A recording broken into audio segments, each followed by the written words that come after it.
We have four eminent scholars to report this morning on their view. And the first in the row is Professor Reiner Eichenberger from University of Fribourg. He is actually serving as the dean at the moment, so this is an additional administrative and intellectual workload.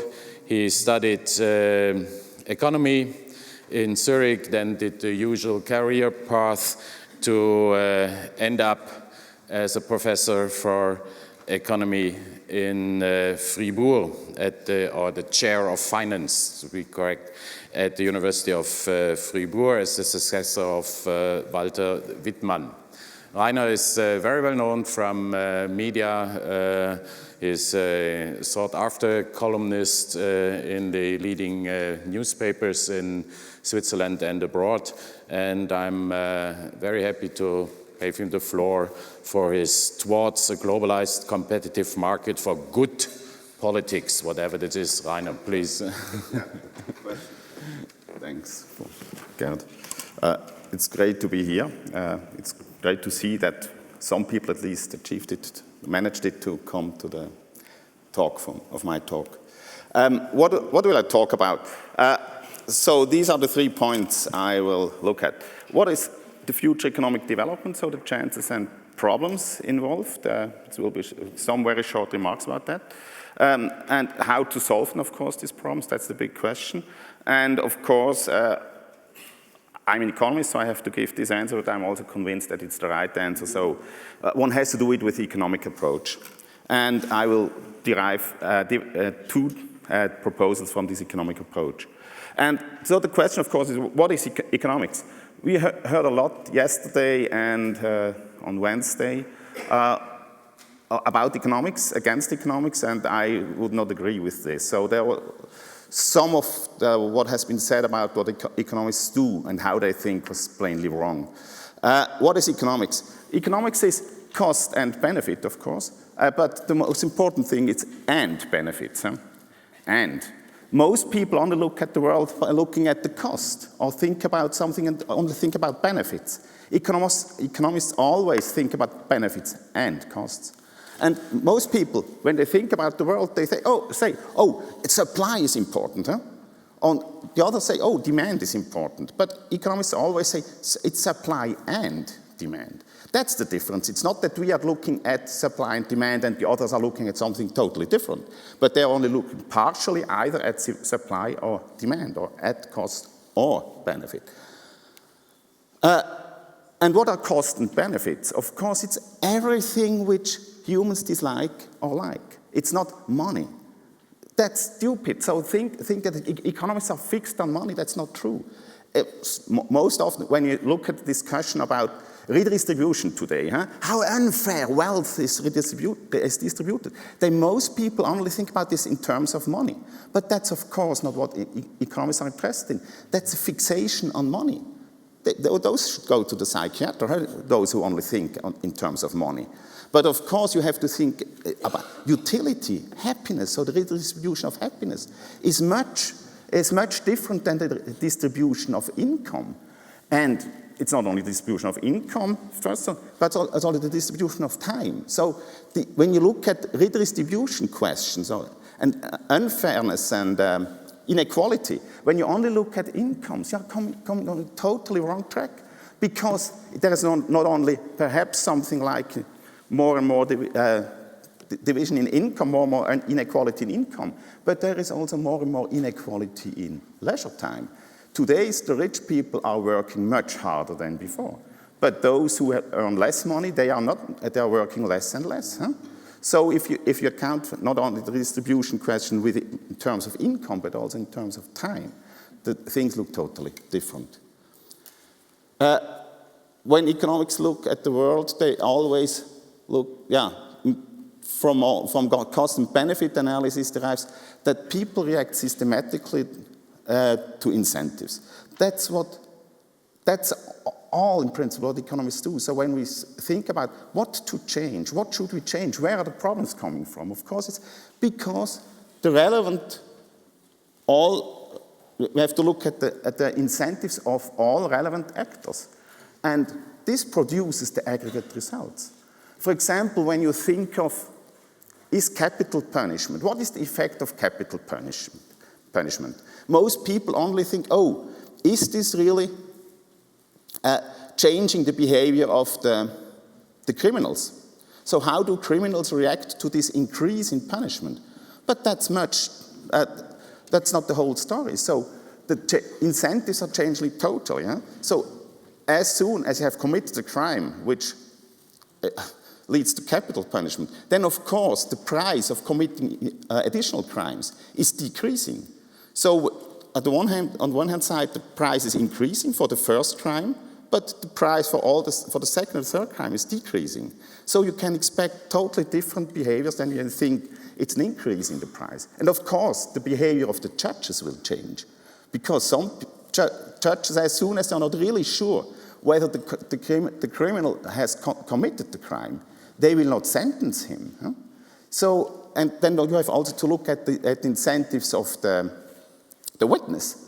The witness will tell you totally different stories if there is a capital punishment than when there is no capital punishment. That's good economic analysis, to look really at the incentives of all relevant actors involved. And then you are coming to totally different insights than when you just make this normal, very specific analysis. And of course, economists do not think that markets work perfectly. That's just not, that has never been true. Huh? But today, economists are the specialists for market failures. Markets never work perfectly, of course. No market works perfectly.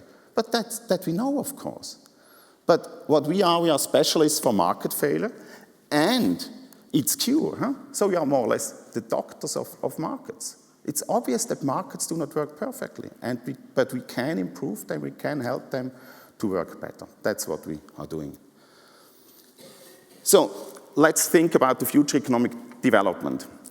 I'm convinced that there are really bright changes involved, especially for countries such as Switzerland. So economic growth will be quite stable in the future, because the growth is just dependent upon technical progress. And technical progress is the result of all people in the world thinking about how to improve technical possibilities. And of course, there will be technical progress also in the future. The interesting question is only, will it increase or not? Most people think, oh, it will decrease. Now, everything has been developed which can be developed. Of course, that's not true. Huh? The more interesting idea is, when there are more rich countries, for example, China is becoming rich, there are more people involved in research. There will be more patents. Now, there are among the 10 firms which produce the most patents, there are 2 Chinese firms now. So there will be a wave of research and patents in the future. More or less, the people who are able to do research at technical frontier will double within the next 10 to 20 years. So therefore, in principle, we should expect that technical progress should double. I do not know whether it will be so, but it will not decline. There will be no shortage of work with technical progress. The worst case, what can happen is that technical progress, of course, there will be robots working for us. This means that the prices of the products will go down, and the wages will also go down, because men will be substituted by robots, so they have to decrease the wage. But the prices will decline faster than wages. So the real wage will anyway increase, just thanks to technical progress. That has ever been so, and it will always be like this. The only condition is, and that's a very important condition, is we need flexible labor markets. Of course, if you fix nominal salaries, and prices are going down, and wages should go down, then you have a problem. Then people will not work anymore. They will be thrown out because they are not as productive in order to make that the employer can pay them the wage. But there are also problems involved. There are losers of globalization. When you think now, think simple about these things. China is becoming rich, is becoming more competitive, thanks to globalization, and thanks to globalization they can compete with us. But China will for a long time not compete countries like Switzerland, and we can export our products to China. So it's a great thing for Switzerland, globalization, and China becoming rich, other countries becoming rich. But think about Portugal. They make semi-technical products, and China, of course, will compete with countries like Portugal, mostly, Brazil, and so on. So for those countries, it's a problem when others are becoming rich and have a similar production structure than they have. So they compete with them in the world market, and so the products of the price of the export products of Portugal might decrease, and so it will be a problem. It's more or less the story as the Swiss had with Japan in the 70s when Japan exported all these nice watches which competed with Swiss watches for a time. Until then, Switzerland was enough flexible to find new ways to produce more expensive watches and to develop watches which could be sold at this time. The second aspect is globalization, of course, is more or less, you can say it, that information and transportation costs are decreasing. What does this mean? Global competition will become more intensive. So it's also that countries will compete among each other. So the incentives for governments to become more efficient and more effective will increase. That's the normal story about globalization. It's good. It's not only good that the economic enterprise are becoming more effective because the incentives are increasing because the competition is becoming more intense, but also governments.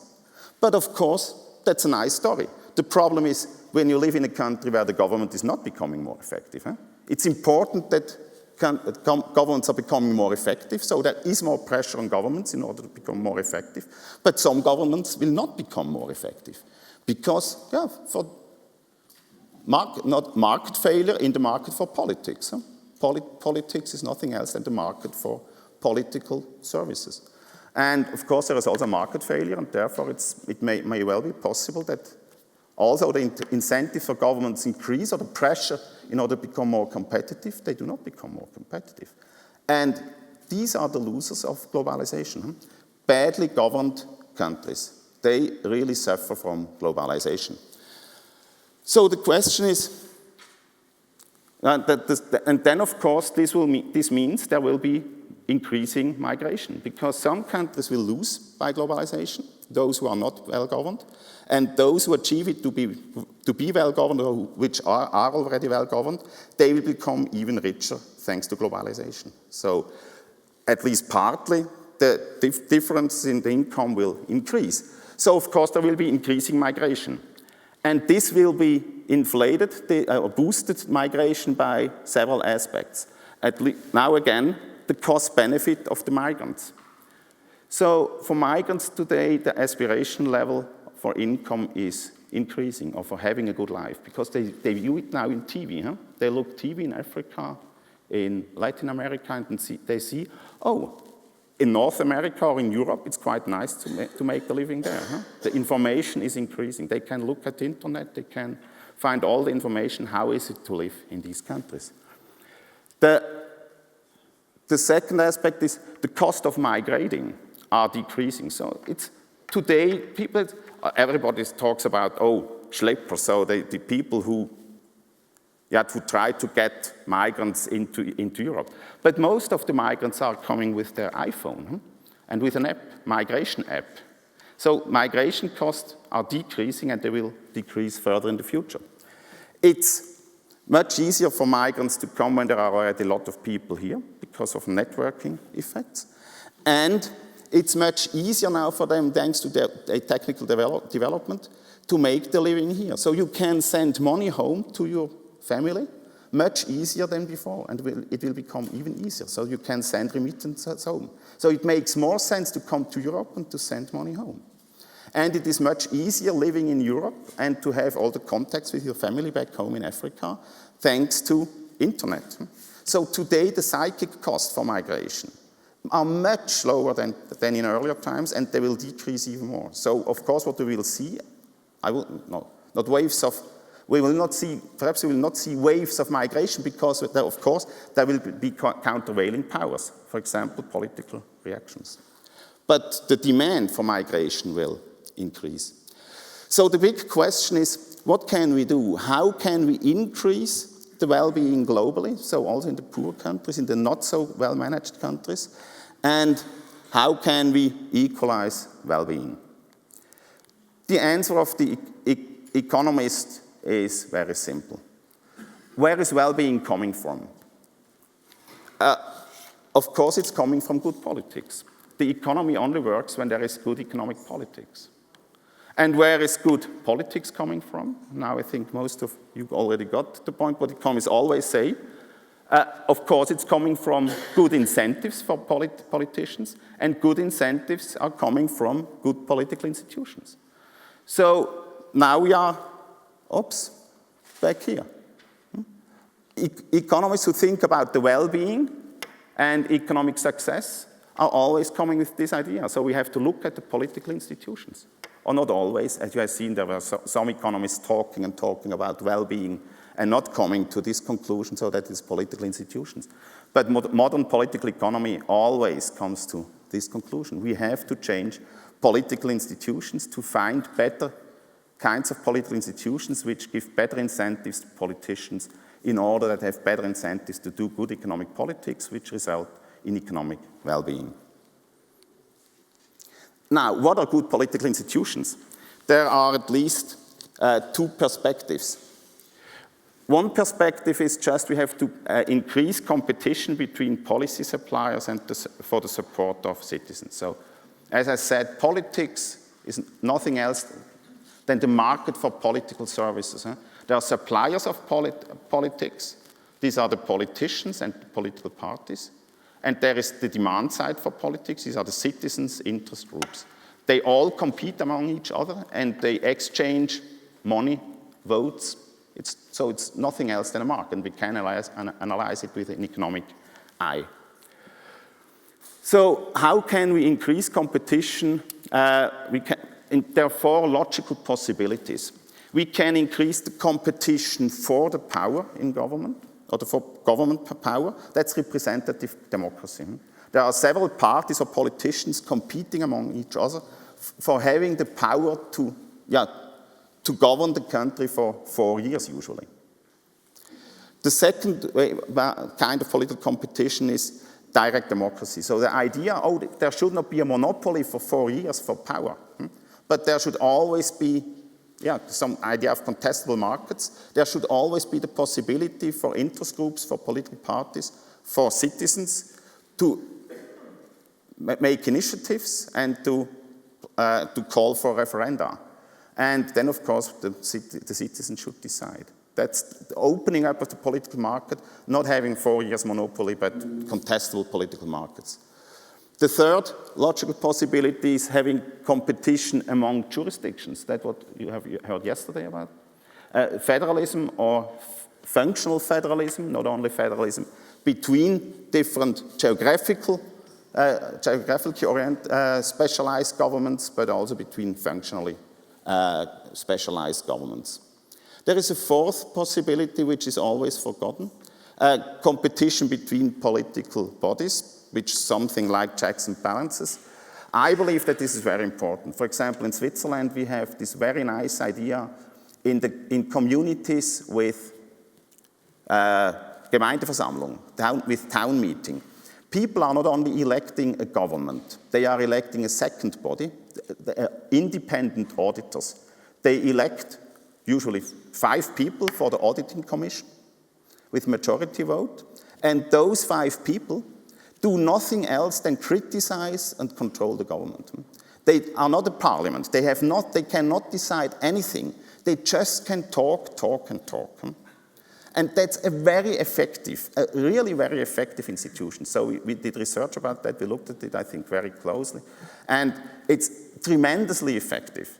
And those who believe in Habermas, it's more or less Habermas should have had this idea. Let's elect a shadow government, people who are not allowed to decide anything, but who can only talk. And then you have this powerless talk.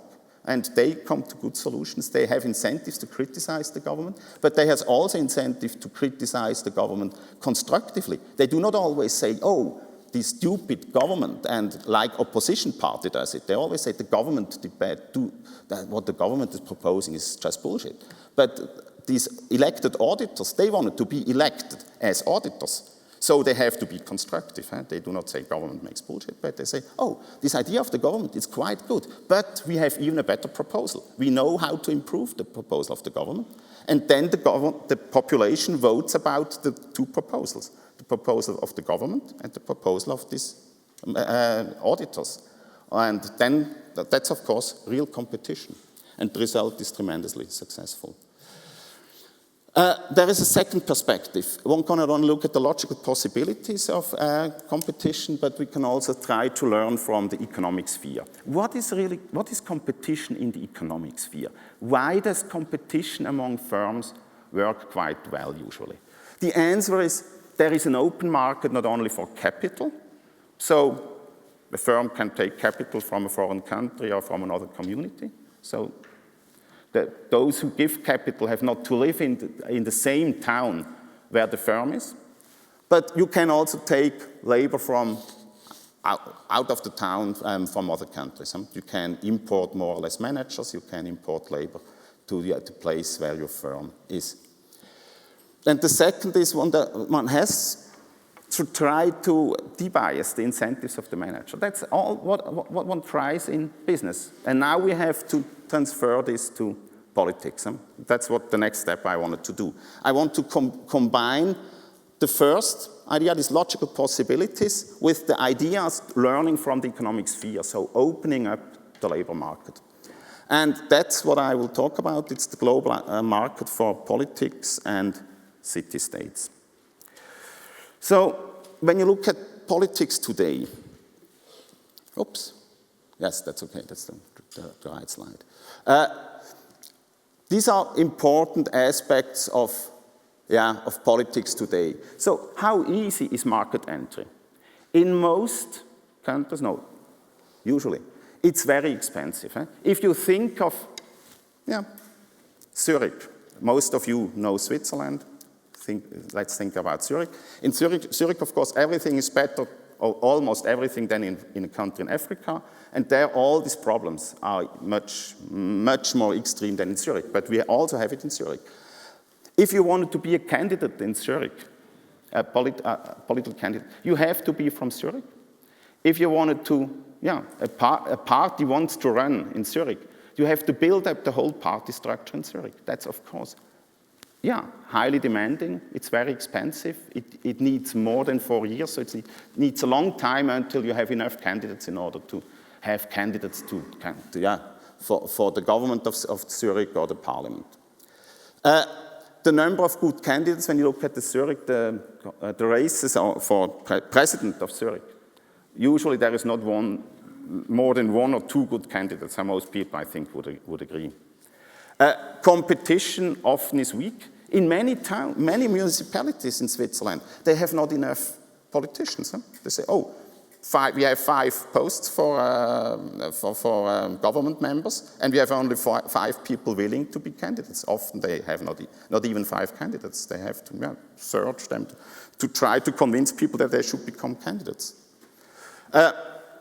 Effort, I would say, is often weak, but don't think about Swiss politicians, and perhaps some are here, so let's think about. Everybody would agree that in many countries, there are a lot of politicians who do not really make much effort in order to increase the quality of politics, in order to do everything which is important for the citizens. The credibility of campaign promises is low. Think, for example, about somebody in France proposing, as soon as I'm president, I will decentralize France. Is this credible? No. As soon as he elects the president of France, he will not decentralize France. It's against all his interests. Think about somebody in Germany being a candidate who says, as soon as I will be elected, I will fight for direct democracy. Because we know direct democracy and decentralization is the most effective institution. They will not do it. As soon as they are elected, direct democracy is a pain in the ass of a politician. So they will, of course, they will implement some sessions. They will say, oh yeah, we will have a commission to introduce direct democracy, and they will meet 3 times in the next 4 years, and then the term is over. The incentives are biased. That's more or less the story I just told. Campaigning is often negative. At the best, if there are only 2 candidates, the best what you can do is you kill the second candidate. It's always nice. Then you are elected. In many countries, that's the way. Or you try you try to do something that he is going into prison. That's typical for developing country political races. And do you know any politician who has invested really in human capital, who has studied being a politician? Now in Switzerland, we have this nice program of the ETH that they try to give some courses to newly elected national councils, because they don't know what they have to expect when they are elected. Now ETH tries to supply this course. I don't know what the success so far is. I think, perhaps there will, of the 200, perhaps 10 will come. Yeah. So the reason is it's a very simple reason. It's the closed political markets. We have in almost all countries, we will come to this, there is a residential and nationality rule. In all countries, you have to be a national of this country. Foreigners are never allowed to run for the office. And in almost all countries, one can say, in local elections, people have to be residents of this locality. Otherwise, you are not allowed to run for a local, for example, for the local government. In Switzerland, you can race for the National Council, you can race, for example, now in Graubünden, when you live in Zurich, but the incentives are low because you have the same pay in Graubünden and it's more or less the same duties you have when you race go for the National Council in Graubünden than in Zurich. So we could discuss about that later on. But think about the analogy with Novartis in Basel. What do you think? How successful would Novartis be if they have, all the CEOs, all the top managers, and all the board members had to be residents in Basel already before they joined Novartis? If everybody who applies for a job with Novartis at the top level had to be already a resident in Basel, I think we all agree, Novartis would not work anymore, instantly. But in politics, that's the traditional rule. Everybody has this rule. So the most important market, the market for good politics, is more or less destroyed because we have this residential requirement. So the answer is quite simple. We have to open up the market for politicians. And how will now the incentives look like? Of course, in rose, in pink. Everything becomes pink with this proposal. Market entry is now very inexpensive. When you wanted to be a candidate in Zurich, you can just run. You could say, I'm the man who made the turnaround in Baden or in Bern, and people will listen to you. You have not to move. You can be. You could be the mayor of Bern or a minister of Bern, and you could race in Zurich without leaving the job in Bern. Time? 3 minutes. Okay, I will. Okay. The number of candidates will always be high. Competition will be tough. Effort will become high because, of course, of this increasing competition. The credibility of campaign promises change dramatically. If you are in a country, you say, okay, I promise I will decentralize it as soon as I'm elected. Of course, you have incentives really to decentralize it, because then you build up a reputation for being somebody who decentralizes countries. You will be elected in all the other countries, not in all, but in many countries which have the problem that there is no real effective decentralization. You're becoming a very interesting candidate for these countries. Campaigning will become positive, not negative. If you kill your most important competitor, it doesn't make sense, because new competitors will instantly arrive from the outside. And the productive human capital, now you have incentives to invest in human capital. It makes sense to invest in human capital because you can go from one city to the other. It pays to become a good mayor and to invest in human capital, because when you're a good mayor of a small town, you can change to a large municipality, and afterwards, after having reformed 2 cities, you are elected in the capital, of course. There is one interesting example in Indonesia where this really happened. So just look at some examples. Germany has a market for such mayors, especially in Baden-Württemberg. And there, 80% of the mayors are not coming anymore from the town where there are mayors. They're just coming from other towns. And people say, oh, that's a great thing, because they do not know the wrong half of the population. They are not neutral, and this works. We have it in St. Gallen and Thurgau. It's interesting to discuss why it works in St. Gallen and Thurgau, but not in Solothurn, where they have the same rule. The answer is, in St. Gallen, politicians are well paid with money, and therefore it's interesting for them to come from other cantons to St. Gallen. Italy had it in the 12th and 13th century. It was very successful. Yes, of course, we can apply it to other countries.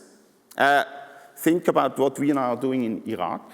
We occupy, oh no, not we. The NATO occupied it and forced them to have an American general as a president for 4 years. And then they forced them to elect somebody from Iraq. And I think that's totally crazy. One should force them, or allow them to elect, to have free elections, but of course also to elect foreigners. And then slowly the market for good politics will develop. So I will not discuss the second proposal, for time reasons, of course. We can discuss about the first proposal, and of course the answer is, oops. No, that's not interesting. Yeah, the conclusions. Of course, the economic prospects are very good for most countries, but not for all. Anyway, it's important that political governance is becoming more effective, because political governance will become more important in the future because of increasing competition between countries and between locations. And the very simple strategy is just to open up the market for politics. Yeah.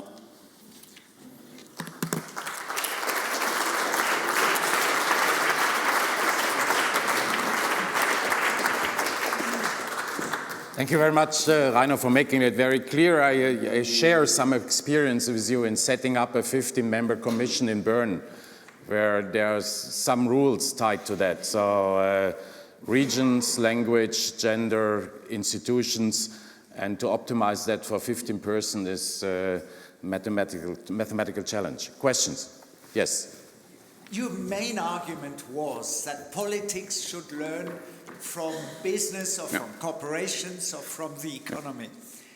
I feel that we can do exactly the opposite. Business should learn from politics. I give you 3 examples. The first is, politics has the institution of an opposition. That doesn't exist in most corporations. Look at Volkswagen or other big firms that run into huge trouble because there was no opposition in the firm. Secondly, the institution of advocatus diaboli, that is a political institution which is extremely important but doesn't exist in firms. Everything is done as the CEO tells them. And the third is the institution of division of power between legislative, executive, and juridical. That doesn't exist in firms either. So I think we should learn from politics also. I could not more agree on this. Of course, I've written also about that since 10 years ago. Thank you. That was a very interesting talk. I just had 1 or 2 comments to add to it in a very constructive spirit. You spoke of economics being cost and benefit, and Perhaps you could look at availability of politicians also in the context of cost and benefit. I mean up here, if you look at politicians, the level of criticism they have to face in terms of the cost to them is high, the stress levels is high, and their shelf life is low. You get elected once, twice, maybe not more than that. So perhaps you could, draw in some of these elements into your analysis. And finally, when you look at closed political markets, you said residential and nationality rules. I think, again, if you look at it in the context of fairness and equity, which you have been doing, you again have to go perhaps beyond local or even national, as I can see the trend in your thinking is. Because if you pay taxes, you should have a right to determine how those taxes are spent. And so if you are taxing people in a municipal or local situation, they should also have a say. And by that you might get an even bigger market. And perhaps people who might view the costs as not so major as to keep them out of political life. Otherwise, the costs for people to come into politics are somewhat prohibitive, and therefore you get the wrong sort of people. I'm not a specialist on politics or politicians, but these are just initial remarks. Thank you. Yes, may I answer to him? I think one point was very important, this idea of term limits or not. So should we have politicians who are 3 times, 4 times, or 10 times re-elected? And the answer is, of course there is a trade-off involved. If they are not re-elected only once, it doesn't pay to build up human capital, to invest in knowledge how to be a good politician at this specific place and with this specific function. The nice point about now these footloose politicians who can go from one town to the other is, now you can have very short term limits. And that's the Italian experience from the 12th century, 13th century. They had this problem in the city-states, so these were more or less city-states, independent states. They had always these quarrels between important families, and they had always more or less civil war for a long time. And they invented this idea of having politicians from the outside. And they had term limits of about half a year, between half a year and a year. And because they could go to the other city then, to another city, it paid them to learn how to be a good podesta in this time. And these Italian universities, I think it was Bologna at this time, were very important in educating politicians. So when they were professors, when they had no political assignment, and of course they tried to get political assignments, as soon as they had one, they left university for a political assignment, and they had some jobs, then political jobs, jumping from one city to the other, and then they returned to university when they had no job at the same time. And we found one politician who was podesta, so this is the most important politician at that time, in the inner city, had 25 assignments in 25 different cities. And the second aspect is, it's important not to misunderstand the proposal. I do not propose here, in this proposal, that foreigners should be allowed to elect.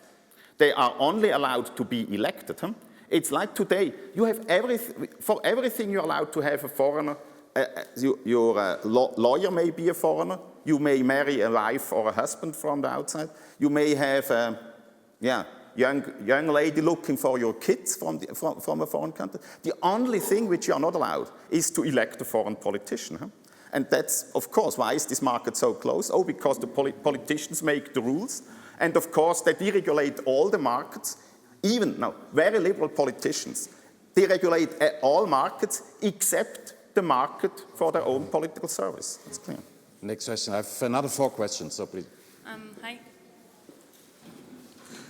Thank you for your presentation. Actually, I just want to say, I think it's very nice that we start talking about including 1/5 of the Swiss population in political participation processes. So I would go for saying they should be allowed to elect, at least at the local level as well. What I'm a bit scared of your presentation was to say that politicians are only the top managers. I think politics is much more than just having the managers, but maybe the local farmers, the teachers, the ones who actually live in this village. I think we can talk about opening the market, sure, but I think it's not only that. Yeah, I fully agree. Yeah? Therefore, I would combine, of course, opening up the market, which leads to some kind of professionalization. Huh? If you have small towns, small municipalities, I would be even in favor of sharing politicians. Huh? Then it pays for a politician to really learn how to do the job, to be, for example, a ministry for some specialized thing in several towns. And then you have to control him, and I will control him via this popularly elected Rechnungsprüfungskommission. So I said it before. Sorry? A court of accounts, yeah. And there, of course, everybody may be a member because the workload to be a member of such a local court of account is much lower. Therefore, you can have all this amateur from the population. But today, having really a politician on the local level who can really deal with all these highly complex regulations which are coming from the central government or from the cantonal government needs more than 20 to 40% of work usually. Therefore, I think we do not come around in the future to have some kind of people who specialize in being politicians, but we also, of course, need this, as you said, normal citizens fully engaged in politics. Margaret? Reiner, so I'm very sympathetic with your idea of competition between politicians. Your comparison with Novartis and Basel is not quite correct.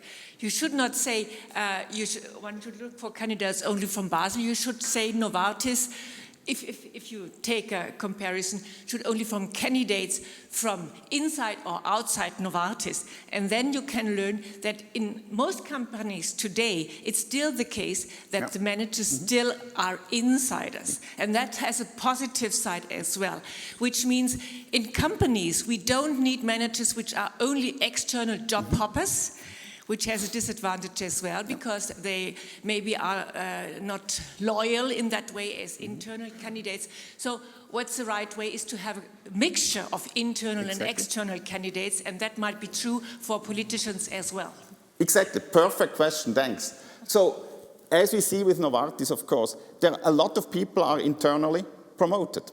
But this would be exactly the same in this political system. And the point is, and now the analogy is becoming even closer, I think you would agree that Novartis should not have the rule that it's forbidden to have somebody from outside of Novartis. Huh? It needs to be an open system. And then, of course, all the insiders have very good incentives to become effective because they have an alternative to Novartis. They can leave for Hoffmann La Roche, and therefore it pays for them to be good managers who do not only try to stick to power. Otherwise, as soon as you have a closed system, so it's not only the incentive that there is competition from the outside, but perhaps even more important aspect is you have incentives to run the city well or to be a good manager because you can expand your market, you can go to another firm in a better position. Huh? That's the most important aspect of incentives. Therefore, we need open systems. And that's also the problem, last point. Therefore, it does not, this idea cannot just evolve, will not just emerge because it doesn't pay for one country to change the rule. Huh? Because the important thing is that your politicians can go to other countries. Therefore, it would be good if we would have at the international level an agreement to open up the market. Last question, please. I'm slightly concerned that your proposal will not increase the number of total candidates. I mean, people may be drawn from Engelberg to Zurich, but then the situation in Engelberg, changes to the worse. As an economist, I was wondering, why haven't you suggested increased wages for politicians? The proposal is threefold. So there is also the discussion of the wages, but I think that's not so the important thing. Two aspects. In football, everybody agrees we should have an open market. Football becomes better everywhere if we have open markets because competition becomes better. Or think of Roger Federer. Why is he a good tennis player? If there would be a closed market, he would be so good and would play only Basel. He was so good compared to the other people from Basel. He had no incentives to become better. And all the other people from Basel would be even worse tennis players because they have no chance to win against Roger Federer. And therefore this open market is so important. He plays in Paris against the other world stars. Therefore he has good incentives to stay effective and to train even more. And also the people from Basel have a chance because they compete among each other, so on an equal level, and then they have incentives to become better. The second aspect is there will be more market entry. It will become much more attractive to become a politician. Today, when you are in a small municipality, it's not attractive to become a politician because you cannot go out of the market to another city. Often when you become a politician in such a small municipality, there is perhaps a mayor who stays mayor for 20 years and there is more or less the king of the locality and is blocking you and you have no chance to be promoted or to move upwards. But then when you can go around all these obstacles which are put in your way, then it's much more attractive for youngsters to go to politics. And therefore, that's exactly what one sees in Germany. The mayors are becoming mayors very young. They enter the market very young because then it pays to invest in human capital. It's not paying to only go into market with 60 and then to invest a lot of human capital because you know you're out of the market at latest with 70. They go young into the market. They go to the Fachhochschule. The Fachhochschule is supplying these courses because they know it's a good market. There are a lot of young mayors who want to be trained to be good mayors. And then they move upward the ladders. They go from one municipality to the larger municipalities. And then, of course, explicit pay is important. They are attracted by explicit pay, but that's a very good thing because otherwise they are attracted by implicit pay. And that's implicit compensation, and that's much worse than explicit compensation. Okay. Sorry, I have to close the session here for the moment. Keep your arguments in mind. Reiner will be back on the stage at 12 o'clock. So we move to the next speaker. Thank you very much again, Reiner.